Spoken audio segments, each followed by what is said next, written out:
Hay una crisis de deuda a nivel global. La irresponsabilidad de los políticos que gastan más de lo que tienen ha dado sus frutos envenenados.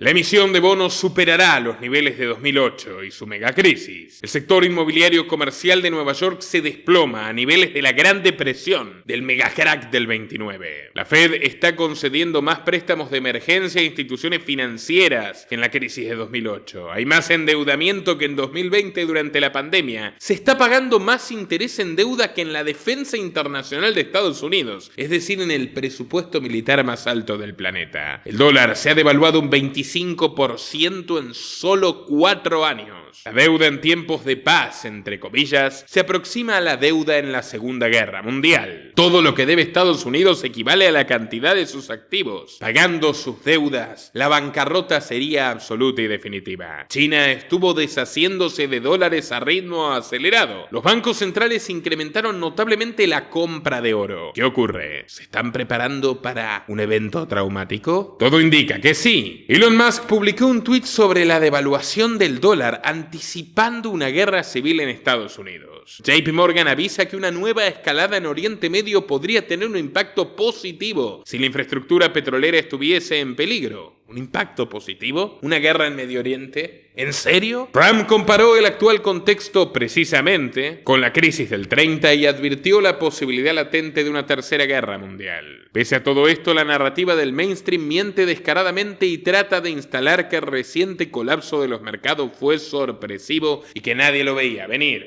Biden, por su parte, y recomiendo muchísimo nuestro nuevo y definitivo documental sobre él y su clan, está haciendo todo lo posible para desatar el caos. No solo contra los republicanos, especialmente contra su propio partido al que odia porque finalmente lo desechó. Era un plan que te contamos hace 4 años, pero aquí está detallado más que nunca y este documental no solo habla del pasado, también del futuro oscuro que nos espera. Así que muy, pero muy recomendado, hazte un tiempo para verlo después de este video. Todos los secretos de Joe Biden, la versión definitiva, la historia más completa de un anciano demente, pero que no por ello deja de ser maligno y todavía tiene la botonera nuclear. ¡Míralo! Hazme caso. Pero bueno, por lo pronto, esta tormenta recién comienza y es el inicio de la gran crisis que el abogado y analista político Nicolás Martínez Laje nos anticipó desde esta casa, nos pronosticó desde esta casa desde hace meses. Por tanto, es más que interesante escuchar su análisis exhaustivo sobre todas estas cuestiones que configuran un eventual apocalipsis del sistema en 2025. Quédense hasta el último minuto para constatarlo.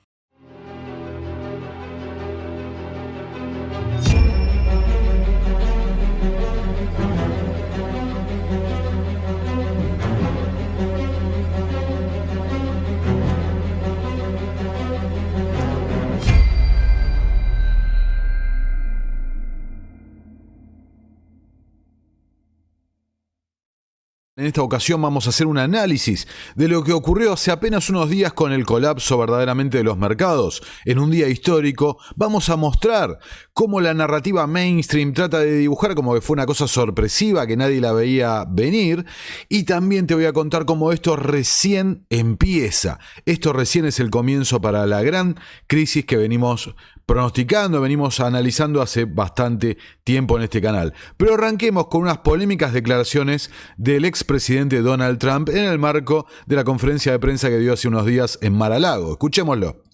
We have a lot of bad things coming up. You could end up in a depression of the 1929 variety, which would be a devastating thing. Took many years, took decades to recover from it.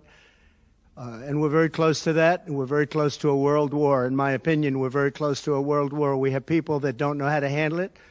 They're not respected. All over the world, they're laughed at. And we can't have that.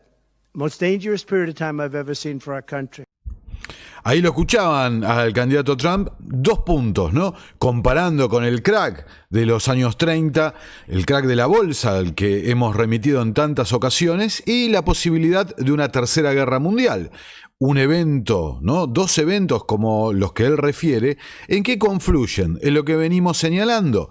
un nuevo Bretton Woods, un nuevo sistema, un nuevo acuerdo para un sistema global económico que reformule realmente la arquitectura económica mundial. Entonces acá lo tienen, lo venimos diciendo hace tiempo, eso es lo que se viene, en caso, ¿no?, de que avance la agenda, ciertamente.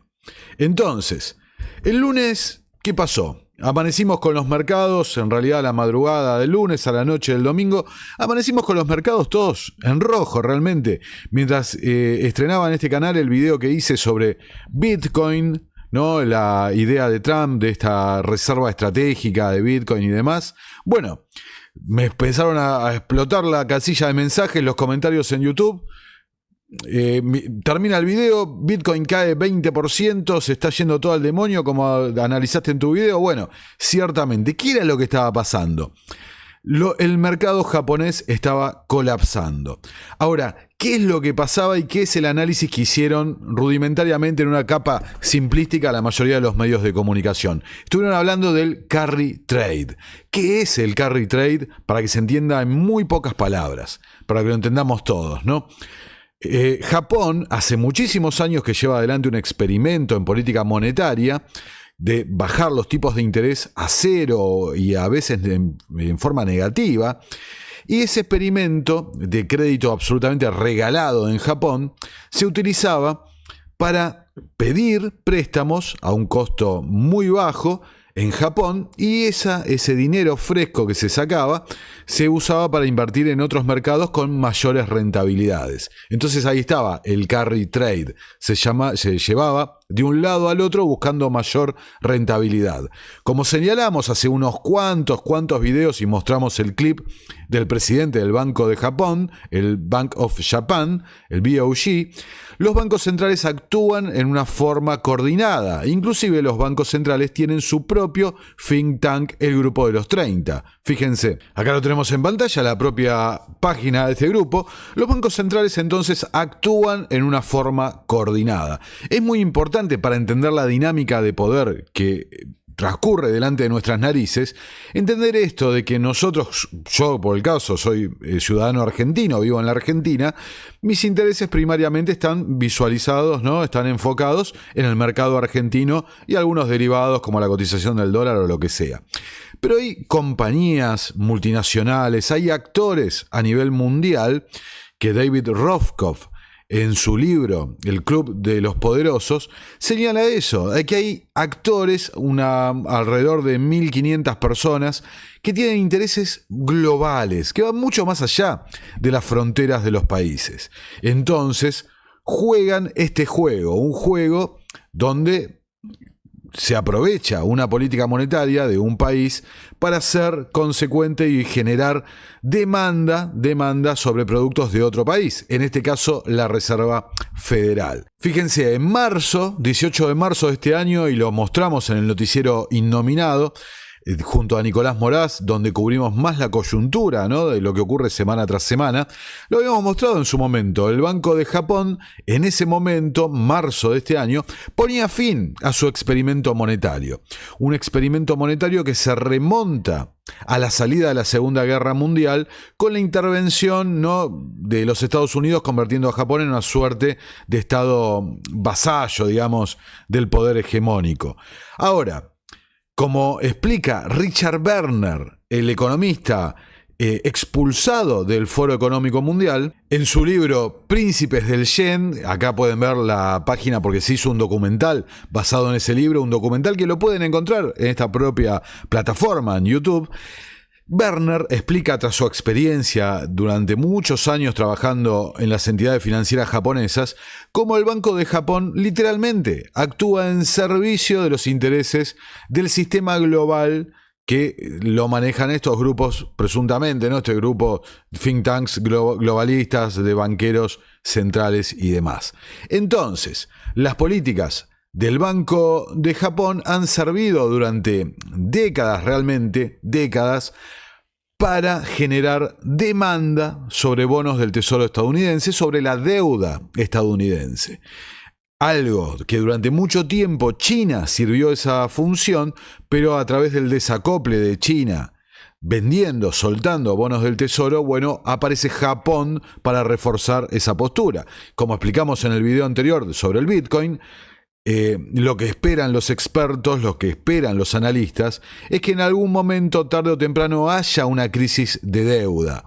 Una crisis de deuda significa que haya una subasta de bonos del tesoro que no se cumpla como esperan, ¿no? Generalmente los economistas, que no haya suficiente demanda que obligue a que se aumenten en una forma considerable los tipos de interés, lo que pagan esos bonos, para hacerlos atractivos y que vuelva la demanda. Pero claro, lo que estamos viendo en este momento, si los tipos de interés suben, la deuda se hace impagable porque cada vez es más costoso cubrir el costo de esa deuda. Ahora, fíjense lo que encontré acá en Twitter, un usuario Sina-21 publica esto. Esto es lo que desencadenó una venta masiva a escala mundial de todas las principales clases de activos. Vamos a agrandar para que se vea bien la foto. Esa es la política monetaria del Banco de Japón.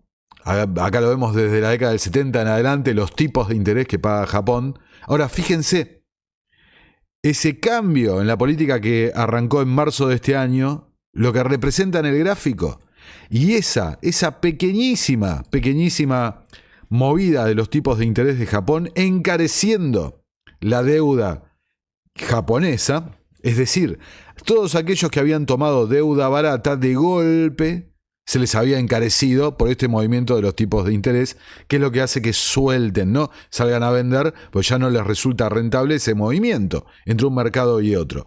Esa pequeña puntita que se ve ahí es lo que desencadenó un día histórico en los mercados. Un colapso realmente más que llamativo. No digamos tanto por los números de caída en porcentajes, sino por la velocidad en la que se dio. Entonces, no está de más considerar que uno de los temas que vienen planteando una y otra vez respecto al nuevo sistema digital es justamente este. A través de un sistema digital se puede cerrar, apagando el sistema, la salida de fondos, se puede contener una corrida.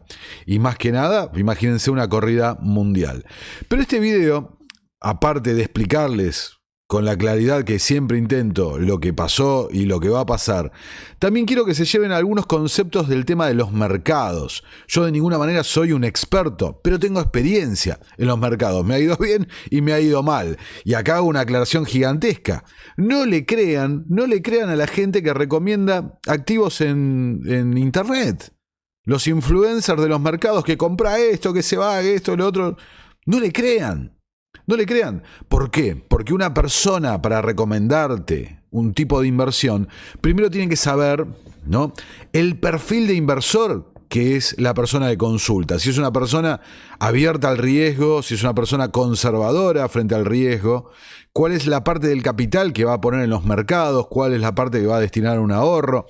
En definitiva, un montón de datos que a través de un youtuber o lo que sea, un tuitero, no los conoce. Entonces es mucho más factible que te estén recomendando activos que están financiados, están sponsoreados por esos mismos activos o ellos mismos tienen interés en ellos, a que te hagan una recomendación consciente, coherente, profesional. Entonces, a mí muchas veces me ponen en los comentarios ¿qué te parece? ¿Qué recomiendo? Bueno, es opinión mía, no les recomiendo para nada a ustedes. Pero bueno, volviendo a eso, que este video también sirva para aprender algunas cosas de los mercados. Fíjense, Watcher Guru dice: BlackRock, Fidelity, Grayscale y MicroStrategy no han vendido Bitcoin a pesar de la caída del mercado.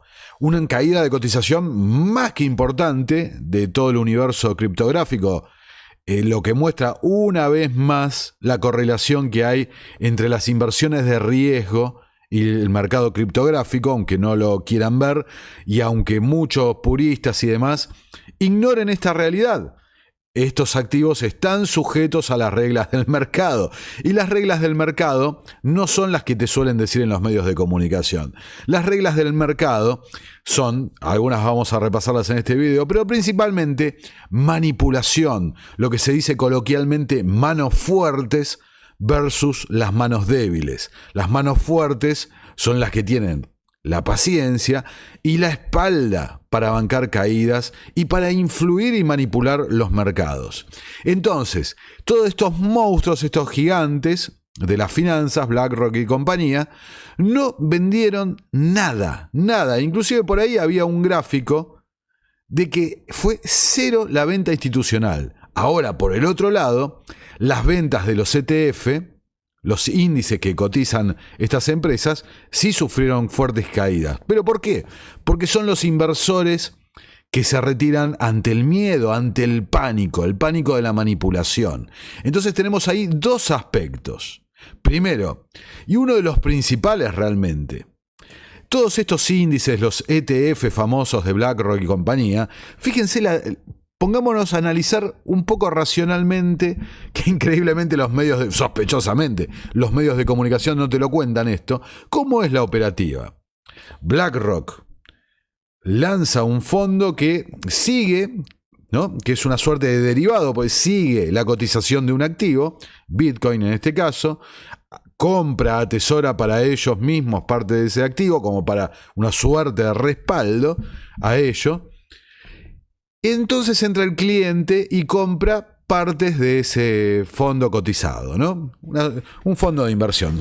Entra y compra una proporción. Ahora, ¿cuál es el negocio de BlackRock? A BlackRock lo van a destruir, digamos, va a perder gente si gestiona mal sus fondos de inversión. Pero si hay una caída del mercado, no se la van a achacar a BlackRock.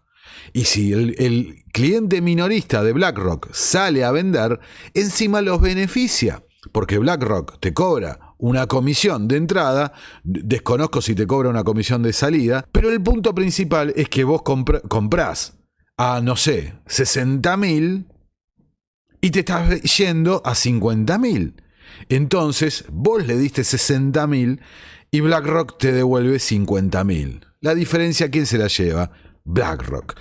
Y acá, para más INRI, para más claridad, encima no han soltado nada. Pánico no han tenido. Y acá nos lleva a la segunda regla del tema del mercado que no se suele hablar. Que en los mercados hay contraparte. Hay una persona que compra para una persona que vende. ¿Viste? Dicen, no, cayeron los mercados y esto 20, 30% y lo que sea, pánico y ventas masivas y esto y lo otro. Pero para que esas ventas se realicen, se llega a un precio, que es donde se encuentra la oferta con la demanda. Bueno, tiene que haber alguien que lo demande, alguien que lo compre. Por supuesto, el que está comprando la caída quiere comprar más barato. Por supuesto, el que está vendiendo en la caída quiere vender lo mejor posible. Pero ese es el punto. Alguien está comprando cada vez que está cayendo. Al igual, al revés, cada vez que está subiendo, alguien está vendiendo y alguien está comprando cada vez más caro. Entonces es muy interesante porque realmente muy pocas veces lo vi y es un concepto tan evidente, pero al ser tan poco expresado y contado en tantas oportunidades, la gente se lo suele pasar de largo. Muchas veces hago mea culpa, uno se olvida. Es como que al no volverse a insistir sobre ese punto, en algún momento se pierde, sobre todo en los momentos de nerviosismo. Hasta que uno aprende, después por experiencia, a ver estas cosas. Fíjense este gráfico, ¿no? A modo de ejemplo, para que vean cómo funciona, y lo pueden trasladar a cualquier gráfico del mercado que vayan a ver de ahora en más. Tenés abajo una zona de acumulación. Entonces, en esa zona donde el precio suele oscilar en una banda, ¿no? Una banda bastante estática, lateralizar, como se suele decir en los medios de comunicación, en esa zona los grandes volúmenes, los BlackRock y demás, los que tienen altísima capacidad financiera, están comprando. Entonces, mediante filtración de la operativa para que no se quede tan expuesto este sistema, van comprando cada día un puchito más y demás.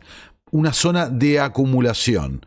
Entonces, en un momento, esa zona de acumulación larga el precio. ¿Qué quiere decir? Ellos también meten una compra un poquito más grande, lo que activa las alarmas de los inversores minoristas, y después viene la tendencia alcista. La tendencia alcista, y la pueden ver ascendente parabólica. Los que están comprando desesperadamente ahí son los minoristas, no son los grandes, no son los mayoristas. Después esa tendencia alcista entra en una zona de distribución. Entonces, ¿qué pasa ahí? Hay ya los grandes tenedores que durante la tendencia alcista han ido vendiendo y vendiendo y vendiendo de a poco lo que han ido acumulando en la zona de acumulación con una ganancia fenomenal realmente. Bueno, se empieza a agotar el flujo de los grandes capitales y quedan los minoristas que no pueden sostener el volumen de las operaciones. Al no poder sostener, no hay más subida, empieza a oscilar, ¿no? Una nueva zona de distribución donde se empieza a agotar la operativa de estas ballenas hasta que se produce, ¡pum!, la caída. Ya no hay más volumen, no hay más liquidez, el precio tiene que bajar para volverse a activar. Viene la caída que, fíjense, en esa caída, de vuelta levemente, pero empujando para abajo, empiezan a entrar los institucionales de vuelta, hasta una nueva zona de acumulación, de reacumulación, como dice acá el gráfico, y la calecita vuelve a girar, ¿no? ¿Recuerdan la película del Lobo de Wall Street? Esto es así. Es un gran circo que abre los 365 días del año. Ese es el juego. Ahora, por supuesto, hay gente que cuando empieza a entender esta dinámica, empieza a entender cómo es el movimiento y a seguir ese movimiento, ganan muy bien y hasta pueden darse el lujo de vivir de ello. Por eso, por el otro lado, el 95% de los traders siempre pierden, porque no entienden verdaderamente cómo funciona el mercado. Entonces, dicho eso, la contrapartida, ¿no? Nadie vendió de los institucionales. Los que vendieron en pánico encima fueron los minoristas. Ahora, horas después, sale el Banco de Japón a calmar a la bolsa, como dice acá el economista. No habrá más subidas de tipo en este entorno inestable. Un entorno que podía llegar a, si se continuaba la sangría, a desencadenar una grave crisis en los mercados, pero recordemos, en un contexto electoral, los mercados no solo están manipulados por estos grandes capitales, sino que estos grandes capitales influyen terriblemente en la política y tienen intereses en la política. Entonces, la respuesta mía la pueden ver en las redes sociales. Cuando el lunes me empezaron a preguntar qué pasa, le digo, no, ahora se viene un ciclo alcista. Se viene un ciclo alcista de cara a las elecciones que lo puede suspender, digamos, que se detone la situación en Medio Oriente, sin lugar a dudas. Pero no van a permitir que el entorno electoral, el proceso electoral estadounidense, que va a marcar gran parte de la geopolítica en los próximos años, se vea transcurriendo durante un ciclo de crisis en los mercados. Entonces, nuevamente, ¿no? El Banco de Japón, acá tienen el gráfico, la cotización del yen contra el dólar. El Banco de Japón, listo, permito que mi moneda se siga devaluando, suspendo las subas de tipos, que vuelva el carry trade y todo sigue en marcha, ¿no? Pero ojo, con una fenomenal transferencia de riqueza para los grandes, como siempre suele pasar. Entonces, volvemos. Y acá el economista también plantea otra situación. ¿Y qué pasa con el yuan chino?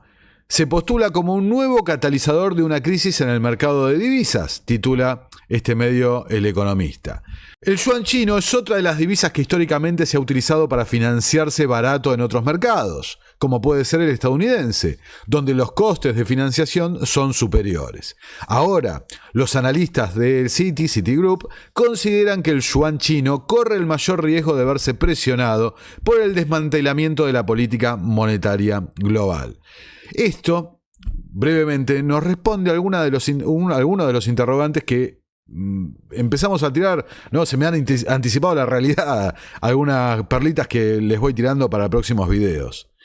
¿Quién controla el mercado de deuda chino? Spoiler, ¿no? Spoiler alert, los grandes grupos financieros globales, que son los que están detrás de los bancos centrales, que son los que están detrás de estos grandes gestores de fondos, BlackRock y compañía, y en última instancia son los que, como estamos viendo, tienen la capacidad de ejecutar lo que David Webb hablaba de la gran toma, hacer un reinicio de los mercados financieros. Entonces, continuando con el artículo, dice: hasta la fecha, la bolsa china ha eludido la sangría que se ha visto en otros parqués. Si bien es cierto que los inversores ya huyeron del mercado chino continental y del hongkonés, ojo, Hong Kong, lo que señalaba el otro día, en cuanto a las expectativas de crecimiento del gigante asiático se vieron recortadas para el ejercicio en curso. Por contra, el yuan se ha fortalecido a medida que la desinversión del carry trade global sacude a los mercados de todo el mundo y está cerca de borrar las pérdidas en el año a medida que los operadores abandonan sus posiciones cortas, comentan desde la Citi. Más allá de las operaciones de intercambio en el mercado de divisas, existe otro elemento que puede agitar al yuan: la guerra comercial con los Estados Unidos. Algo que tanto los demócratas como los republicanos dicen que van a avanzar. Y si recuerdan el video que hice sobre aquel texto, aquel informe de la Fundación Rockefeller, que anticipaba en cierto modo, la regionalización de las economías mundiales, el fin de la globalización, antes de que la globalización ocurriera, bueno, ciertamente, ¿qué propone el candidato Trump? Propone justamente lo mismo. Y los demócratas también, una versión un poco más moderada, pero propone el retorno del capital a los Estados Unidos y un cierre de la globalización, una regionalización, trabajar más en línea con México, Canadá, está por verse América Latina, etc., ¿no? Un mundo dividido en bloques. Si bien aún no está claro quién ocupará el cargo en la Casa Blanca, tanto el candidato republicano como la demócrata se enfrentarán a un nuevo envite con China, en mayor o menor medida lo que estoy diciendo. Cuando digo que los bancos centrales están actuando en una forma coordinada, no estoy excluyendo de ninguna forma al Banco de China. Un Banco de China que hace muchos años que está envuelto en el mercado de capitales y en las instituciones globales, caso Banco Mundial, FMI y demás. Un Banco de China que, recordarán cuando tantas veces hablé de los derechos especiales de giro del FMI, promulgaba, impulsaba la adopción de esa unidad de cuenta del FMI como moneda, como activo, de reserva mundial para el futuro, ¿no? En contraposición al dólar estadounidense. Ahora, todas estas movidas, estos crashes del mercado, inesperados, ¿no? Pese a que hace meses y este humilde canal mostraba las declaraciones del presidente del Banco de Japón en una conferencia con Jerome Powell y Christine Lagarde, pese a, ¿no?, la gran sorpresa, resulta que ahora, para sostener el mercado y llegar a las elecciones en una forma, como dije antes, holgada, Estados Unidos comienza la recompra de bonos del Tesoro por $50.000 millones, lo que se avecina un recorte de tipos de la Fed. Se estipula, ¿no?, que la Fed recorte los tipos. Pero por el otro lado van a comenzar con este plan de recompra de bonos. Bonos los compra el gobierno y que saca a circulación billetitos verdes o asientos contables digitales denominados en dólares. Es decir, van a inflar el mercado, por eso lo que digo, de acá a las elecciones se viene un mini bull market, ¿no?, un mercado alcista. Van a inflar el mercado, lo que va a repercutir en los activos que cotizan en bolsa especialmente. Por el otro lado, en línea con el video del Bitcoin, fíjense cómo se alinean las situaciones, ¿no? Mágicamente, como si hubiera una mano detrás manipulando los actos, podemos decir, ¿no? Hablamos de las stablecoins en el video anterior. Tether, la stablecoin que mostramos que sirve como una suerte de brazo el propio gobierno de los Estados Unidos para confiscar cuentas y demás, emite $1.300 millones en USDT. Ahora, como mostramos, esas gigantescas emisiones, ¿por qué están respaldadas? Principalmente por bonos del Tesoro estadounidense. Entonces, en línea con un próximo anuncio que han hecho en estas horas de un nuevo paquete de dinero para Ucrania, sale esta gigantesca emisión de la stablecoin Tether.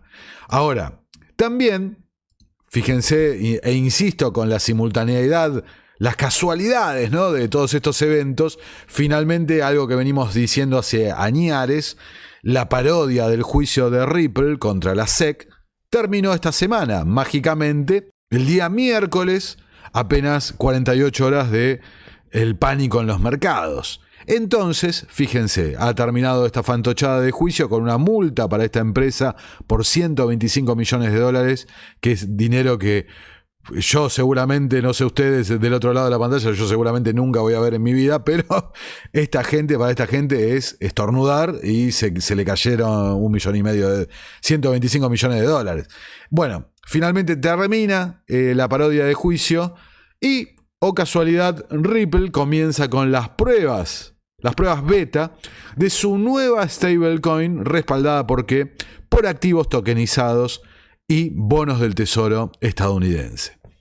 A ver, ya me parece que a esta altura es un escándalo que los medios de comunicación mainstream no hablen, no se den cuenta, el periodismo mainstream no se dé cuenta de esto, seamos únicamente los periodistas independientes quienes estemos denunciando cómo están preparando todos los cimientos para el nuevo sistema. Entonces, como dije, la mayoría de los expertos, entre comillas, de los periodistas mainstream, bueno, hablaban, se contuvo la crisis, todo sigue bien, todo sigue normal, dale que va, sigamos para adelante, siga, como se decía acá, haciendo referencia a un árbitro de fútbol argentino, pero les voy a mostrar que los problemas, lejos de resolverse, están empeorando. Y me voy a centrar en los datos económicos estadounidenses, porque es la potencia mundial, es el hegemón mundial, y ciertamente cada uno de ustedes desde sus casas pueden remitir a su propia situación local, ya sea la economía en Colombia, en México, en Brasil, Chile, en Argentina, en Europa, en los distintos países europeos y demás. Ciertamente, la cosa está mal. Hay una crisis de deuda a nivel global. Entonces, fíjense, acá Game of Trades dice: esto es impactante. Se espera que la emisión de bonos del Tesoro en 2024, o sea, cerrando este año, alcance los 1.9 billones de dólares. Fíjense, superando los niveles observados durante la crisis económica de 2008. Y ahí está el gráfico, miren cómo supera ampliamente la salida el rescate que hubo en 2008 a todo el sistema bancario y demás. Es tremendo la emisión de deuda que está preparado, todo en un contexto, insisto, de subas de tipos de interés, lo que hace que la deuda crezca y crezca y crezca. Es un círculo vicioso del que no van a poder salir sin una medida drástica, un evento cataclísmico, un evento geopolítico muy grave que permita que ocurra eso, ¿no? Que haya una reformulación, un reinicio de esta deuda. Armstrong's Economics: el sector inmobiliario comercial de Nueva York se desploma un 97.5% a niveles de la Gran Depresión, ¿no? Fíjense el clip del principio de Trump. El sector inmobiliario comercial es lo que venimos señalando, es el canario en la mina, ciertamente. Es lo que todos están señalando que es lo que va a desencadenar la nueva crisis, ¿no? Esto recién está empezando. Ya del sector inmobiliario comercial hemos mostrado en diferentes programas ventas, liquidaciones realmente de edificios comerciales en Londres, en Australia, en los Estados Unidos, en el Canadá. Todo producto, y en gran medida lo que estamos viviendo, todo el contexto es un resultado, una consecuencia de las políticas que se tomaron en 2020, bajo la administración Trump, siguiendo el modelo, el plan ideado por BlackRock, el Going Direct, que se presentó en Jackson Hole en el Simposio de los Banqueros Centrales en 2019, un simposio que está a unos días próximo a ocurrir, la reunión anual de los Banqueros Centrales. Esa es la reunión oficial, ¿no? La que igual es bastante discreta, pero es la reunión que está públicamente, se sabe que ocurre. Hay reuniones privadas, pero actúan en forma concertada. Entonces, Bloomberg escribe: más estadounidenses están recurriendo a líneas de crédito con garantía hipotecaria. ¿Se acuerdan el plan que habían aprobado hace no mucho? Que de estas empresas subsidiadas por el gobierno, Fannie Mae, que estaban dando créditos con garantía hipotecaria. O sea, la gente está sacando créditos para vivir, para cubrir los costos, no para irse de vacaciones, para vivir garantizando con sus propiedades, garantías hipotecarias. Pero aumentan estas líneas de crédito que se aprobaron también para generar liquidez adicional de cara al proceso electoral. Eso es lo que importa en los mercados. Eso es lo que importa. No el bienestar mío o tuyo o de la empresa que cotiza o lo que sea. Son los grandes fondos dinerarios, estos grandes fondos que se remonta, esta idea de fondos de comercio y demás, fondos de inversión, a la Venecia, ¿no? A la tradicional ciudad-estado de Venecia, donde empezó con esta idea de los fondos de inversión, fondos comunes. Eso es lo que importa.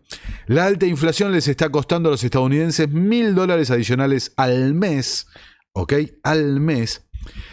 Eso explica también esta noticia y que se enrola con la anterior, los créditos garantizados por hipoteca.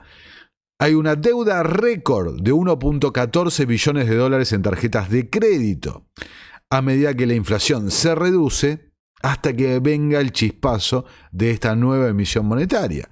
Entonces, fíjense cómo todo está llevando a un problema gravísimo dentro del sistema, dentro del mercado de deuda. Cuando empiecen los impagos, véase 2008, empiecen los impagos, bueno, empieza el dominó que nos puede llevar a cualquier lado, realmente. Acá balajis.com en Substack hizo una publicación más que interesante que simplemente la vamos a repasar, fíjense, para mostrar que estamos en una situación realmente crítica, pese a que el optimismo de ciertas publicaciones económicas y periodistas. Más préstamos de emergencia que en 2008. La Fed está concediendo más préstamos de emergencia a las instituciones, al sistema bancario, que en 2008. Ahí pueden ver, a ver, me voy a correr. Acá a la izquierda del gráfico, la respuesta en 2008 de los préstamos de emergencia a las instituciones financieras.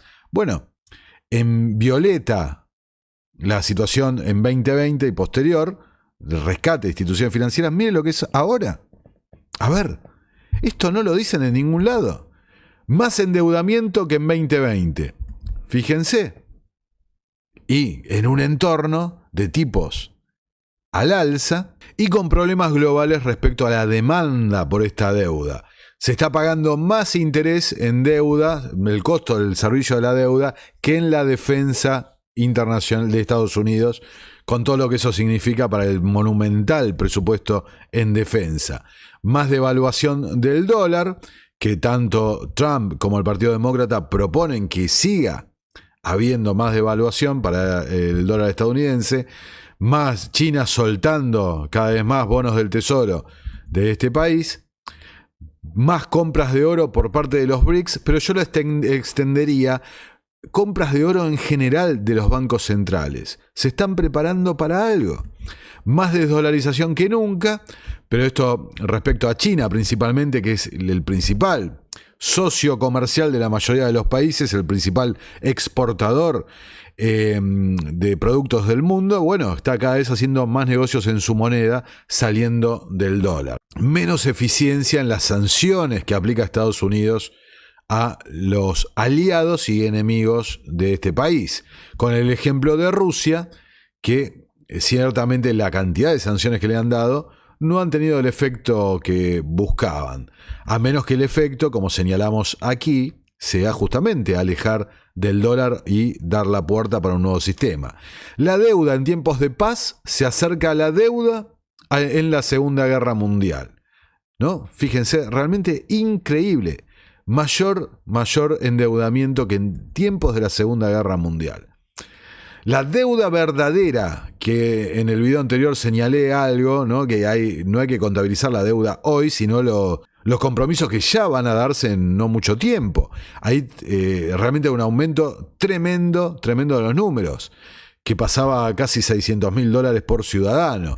Entonces, Esto es increíble. Todo lo que se debe a Estados Unidos es la cantidad de los activos que tiene Estados Unidos en caja. Es decir, que quedaría, pagando su deuda, quedaría quebrado. Y el dólar estadounidense se necesita menos justo cuando Estados Unidos necesita endeudarse más. Dice este artículo, que termina con un bonus. Si la inteligencia artificial, el boom de los mercados de la inteligencia artificial resolverá esto, y hace una cuenta realmente llamativa, que los 7 magníficos, las empresas de capitalización de mercado que han estado empujando el mercado accionario de los Estados Unidos en los últimos tiempos, en un mercado con la más alta concentración en décadas, solamente estas empresas justifican los números que están mostrando, curiosamente principales donantes de la administración Biden-Harris, casualmente entre comillas. Bueno, con esta capitalización de mercado no cubren ni el 10% de la deuda que tiene Estados Unidos acumulada, lo que muestra que es inevitable esa crisis de deuda. Acá Financelot en Twitter: las similitudes con octubre de 2018 son un poco preocupantes. Si este patrón se repite, los mercados permanecerán planos hoy y luego reanudarán repentinamente la venta masiva el lunes. Los mercados trataron de aguantar 45 días antes de que comenzara el colapso final.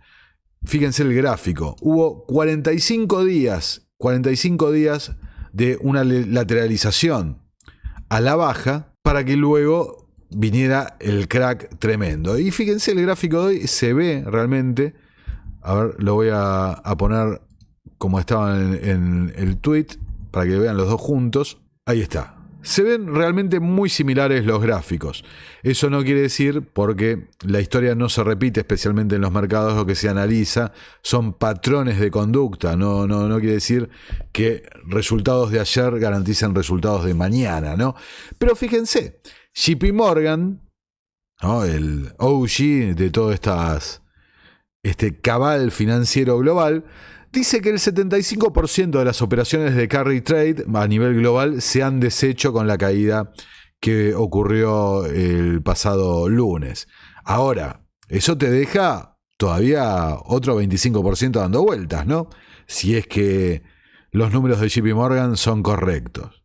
¿Cuándo va a acontecer eso? Y bueno, fíjense los plazos, cómo se van alineando para noviembre y demás. Acá Elon Musk dice: ¿dónde estamos con la destrucción del valor del dólar? Publica esta fotito, ¿no?, de cómo ha ido el dólar respaldado por oro, después el dólar de Bretton Woods, el dólar fiat, Zimbabue, ¿no?, la república con sus 50 trillones de dólares, y luego guerra civil o caos, colapso. Ya en otro video voy a hablar un poquito de Elon Musk y cómo se necesita para esa dialéctica, esa oposición, un opuesto, ¿no?, que genere el conflicto. Pero lo haré en otro video. Y quiero cerrar con este artículo de Zero Hedge: Oriente Medio al borde del abismo, los jefes de Goldman discuten las realidades interconectadas de los mercados y la geopolítica en medio de la inminente huelga, ataque contra Irán. Acá es una entrevista que hablan dos directivos de alto nivel de Goldman Sachs, pero quiero únicamente traerles el último párrafo porque me parece revelador realmente de cómo funcionan los mercados, y por eso pensé en enfocar este video no tanto con la coyuntura, sino con una visión más holística y que encima les deje principios de cómo funciona esto, cómo engañan desde los medios, especialmente al transmitir las noticias sobre los mercados. Dice Cohen en diálogo con Morgan: si las reacciones de los mercados a los acontecimientos en Oriente Medio han sido hasta ahora limitadas, ¿qué escaladas en la región podrían cambiar la forma en que los mercados ven la crisis actual y sus efectos en el crecimiento mundial? ¿Qué lecciones hemos aprendido que podrían ser útiles para futuros choques geopolíticos? Y Morgan le contesta: el principal nexo del mercado a través del cual las tensiones en Oriente Medio podrían tener un impacto en el crecimiento mundial sería a través del mercado del petróleo. como fue en la década del 70. Hasta la fecha, el mercado del petróleo ha ignorado en gran medida las preocupaciones geopolíticas y se ha centrado en el impacto en la demanda de la desaceleración de Estados Unidos y China y el impacto potencial de las elecciones de Estados Unidos en la oferta. Una nueva escalada podría tener un impacto positivo en los mercados petroleros si la infraestructura petrolera crítica estuviera en peligro. Entonces, ¿qué es lo revelador de esto? Muestra cómo funcionan los mercados, que realmente muy poco tiene que ver con el rendimiento real de las empresas. Mucho tiene que ver con tensiones políticas, geopolíticas, mucho tiene que ver con especulación, mucho tiene que ver con lo que se espera que ocurra en el futuro, pero mucho importantísimo en los mercados se trata de información, ¿no? Información interna, información privilegiada, información que llega antes. Y estos actores que son los que tienen la espalda, que son los que dan el volumen, las manos fuertes, que pueden resistir caídas y que acumulan y después sueltan, distribuyen en los mercados, que manipulan los mercados para sus beneficios, son los que están tanto en Irán como en Israel, como en Estados Unidos, como en China. Y son los que primero se mueven y seguir esos movimientos son los que delatan qué es lo que se viene realmente. Entonces, ya para ir cerrando este video, volvamos nuevamente a repasar las palabras de Trump con toda la información que ahora tienen. Escuchemos de vuelta lo que decía. We have a lot of bad things coming up. You could end up in a depression of the 1929 variety, which would be a devastating thing. Took many years, took decades to recover from it. And we're very close to that, and we're very close to a world war. In my opinion, we're very close to a world war. We have people that don't know how to handle it. They're not respected. All over the world, they're laughed at. And we can't have that. Most dangerous period of time I've ever seen for our country. Entonces, ahí lo escuchan a Trump con toda la información de referencia. Ciertamente estamos entrando en un periodo clave, un periodo muy importante que va a servir, como vengo sosteniendo hace muchísimo tiempo, de transición hacia ese nuevo sistema, ese nuevo Bretton Woods que tienen preparado hace ya décadas, que vienen trabajando para montar este nuevo sistema digital. De ese nuevo sistema digital que va a estar vinculado a otra cosa, va a estar vinculado no al valor, va a estar vinculado a la energía, a la conducta. Va a estar, ya estamos viendo en otros países cómo están realmente terminando con la libre expresión, sancionando los posteos y demás. El nuevo sistema va a estar vinculado a eso, al control social. Es el sistema tecnocrático. Y ese sistema tecnocrático necesita la digitalización total de los recursos del planeta, y el recurso principal somos nosotros, los seres humanos. Se está encaminando, lamentablemente estamos llegando al punto que venimos temiendo y avisando hace tanto tiempo, donde se junte el camino económico con el camino geopolítico. Bueno, muy convincente. Compartan en WhatsApp, Twitter, Telegram, Facebook, en todas sus redes y grupos para que esta verdad llegue a más gente. Pasen a ver nuestro exhaustivo documental sobre Joe Biden, que estará al final de este. Háganse el tiempo, aunque sea, mírenlo de a cuotas y por favor, difúndanlo. Y por supuesto, bienvenido su apoyo en patreon.com/Nicolás Moraz, que es la mejor forma de apoyar al periodismo libre y obtener por ello recompensas, libros, noticias exclusivas, videos exclusivos, clases de la Academia Libertaria, videollamadas conmigo, publicidad en el canal, la capacidad de elegir temas de videos, todo dependiendo de su aporte, pero a partir de $3 por mes en patreon.com/Nicolás Moraz. Gracias a nuestros mecenas por hacer posible nuestro sueño de informar con absoluta independencia y libertad a todos ustedes. Hasta la próxima. Nuestro trabajo depende de tu apoyo. Para que siga siendo posible, realiza tu aporte desde tan solo $3 por mes a través de Patreon, en los enlaces que figuran en la descripción o en el comentario fijado. También podés hacerlo vía Bitcoin o desde la opción Unirte de YouTube. Y si estás en Argentina, elegí el medio de pago de tu preferencia a través de Mercado Pago. Quienes nos apoyen en Patreon a partir de $5 mensuales tendrán acceso a análisis, entrevistas, conferencias y documentales exclusivos. También tenemos opciones para sponsors. Así que publicita con nosotros a través de patreon.com/Nicolás Moraz.